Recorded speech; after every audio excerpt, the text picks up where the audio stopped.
Okay, so you remember a couple weeks ago how I had Logan Fulmer on the YouTube channel, this guy, right? And we brought Logan on. We talked about buying foreclosures. We talked about buying deals that were distressed. Well, what you didn't see off camera was me tell Logan, hey man, if you ever come across something where you may need some help with investing or something that might be a good deal, definitely let me know. Well, see the guy in the back seat right there? Okay, that's Tim Macy. So we drove up to Dallas, Texas, yeah, from Austin, and we are looking at commercial real estate.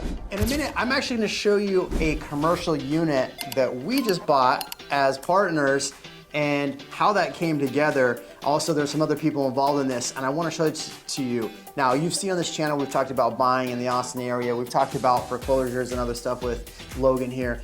And I wanted to take this channel a little bit different and show you some other things other than just buying and selling in the Austin area, which we do a lot of, and Eileen and I both help a ton of clients. But I want to take a pause because what we've been doing recently is more of this fun stuff. Logan, you know, as you saw, we were talking about foreclosures. Logan brought us a deal and said, hey, this might be a deal you guys want to get in on.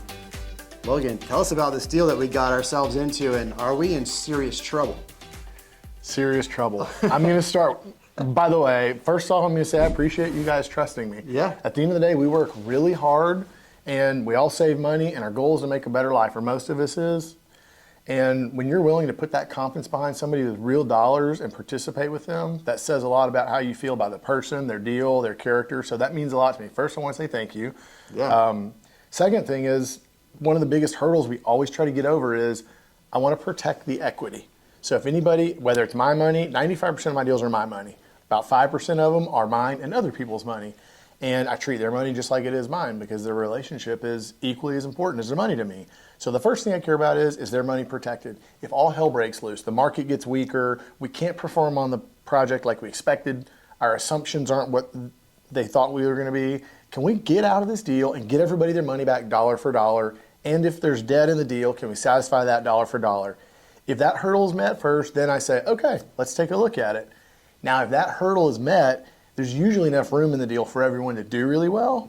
So those two conditions exist here. And if that's the case, I say, I'm going to underwrite this and put my name on it. That's how it started.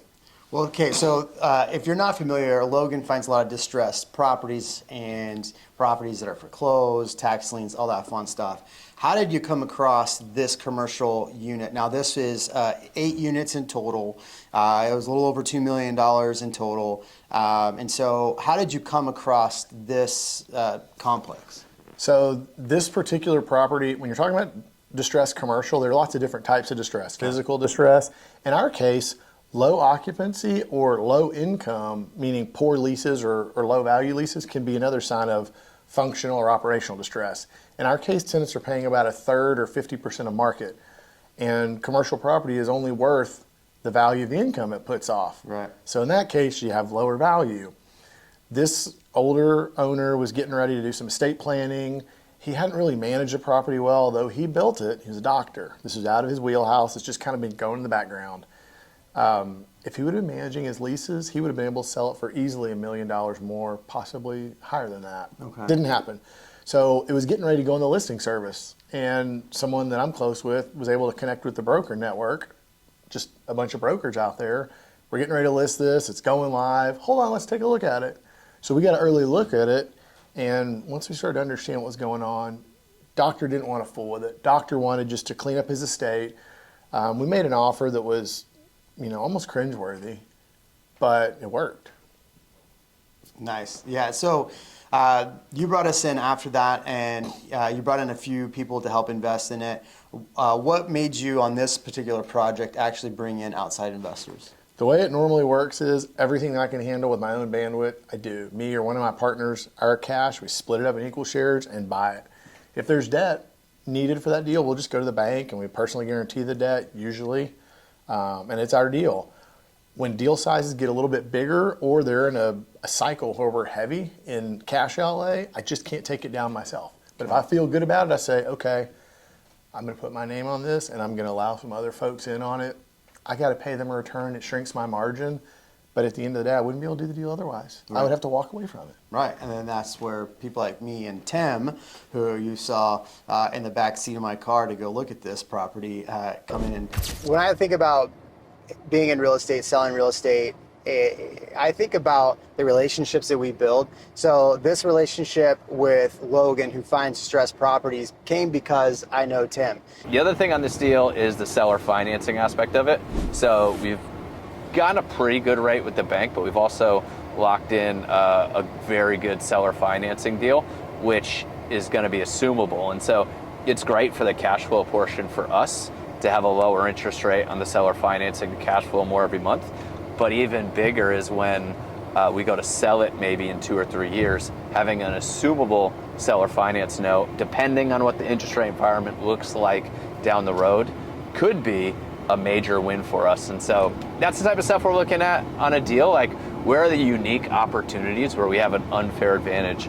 And on this one, not only are the rents low, lower than all the stuff around it, but that seller financing piece is just one of those variables that when I'm getting into a deal, I want to see. I want to see some sort of advantage that just makes the deal less risky.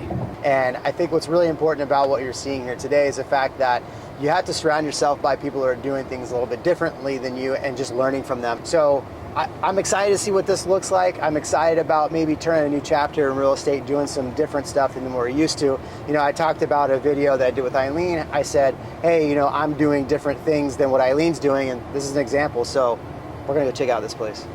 What's cool about this Baseball Nation, other than it doesn't open till 4, is that they have actual baseball mounds in there. Yeah. That's Man, cool. You could just tell this whole thing's like kind of nice, but it's just dirty. Like the kids are playing baseball, coming out and throwing the Gatorade on the ground. Well, it's good that we put money in the budget to fix the place up, right? Yeah, we do have a good budget there, and we got some red cups out here. Somebody's having a good time. Should we start picking up? I don't know. I guess so. Somebody to pick up. This is it. Yeah. Here. When they say value add, this is what they mean. Yeah, you do that. You do the value add. Yeah. We're just cleaning up the property. First time we've seen the property, one of the things I liked about it was it took us about 22 minutes to get here from the middle of downtown Dallas. The other thing that's always a good sign is they just built a brand new kind of logistics facility across the street, which means this is a place that's worthy of that kind of investment. Right. And I don't know about you, but like I was talking about before, I don't want to be the guy that's building the new one, but I love scooping up maybe the one that's a little rough around the edges. Yeah, I mean, I like too that you got Bluebell right there. You got a storage facility next to it. Yeah, and you can tell there's like properties around. So this isn't kind of this warehouse in the middle of a residential neighborhood. Like, there's other good comparables near it. So, on the sale-wise, you should have a good market to go off of on the exit. Yeah, we'll see. This will either be a really good or really bad experience. Hopefully the YouTube video 4 years from now isn't how I lost a bunch of money on a warehouse deal.